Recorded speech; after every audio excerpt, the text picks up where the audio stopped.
बिस्मिल्लाहिर्रहमानिर्रहीम। अस्सलाम वालेकुम। आप देख रहे हैं मलिका टीवी और आज मैं आपको बनाना सिखाऊंगी रेशा कबाब। उनकी जो चीज़ें चाहिए वो ये है। ये मैंने बॉयल गोश्त लिया है, बिल्कुल ऐसे। इसमें कोई चर्बी या कोई और कुछ नहीं डालना, सिर्फ ये गोश्त होगा। इस तरह हाथ की मदद से करना है, कोई ब्लेंडर या चॉपर में नहीं करना, हाथ से करना है इस तरह। ये हमने दाल ली है, 1 कप दाल, वो भी बॉयल किया हुआ है।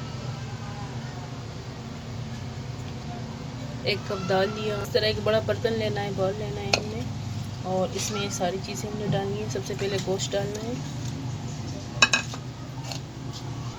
ये इसमें जो मसाले लगेंगे वो ये है ज़ीरा पाउडर 2 चम्मच, 1 चम्मच काली मिर्च,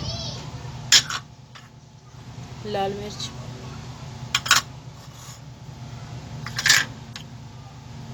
चाट मसाला 2 चम्मच, 1 चम्मच मलाई या घर की जो मलाई होती है वो भी आप डाल सकते हैं इसमें, नमक,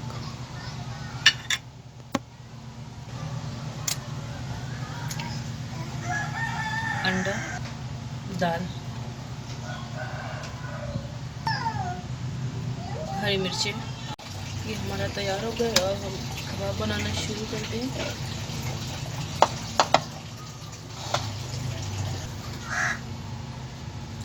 अगर आपको ये मेरी ये वीडियो पसंद आई हो तो आप सब्सक्राइब करना ना भूलें, कमेंट्स करें, लाइक करें।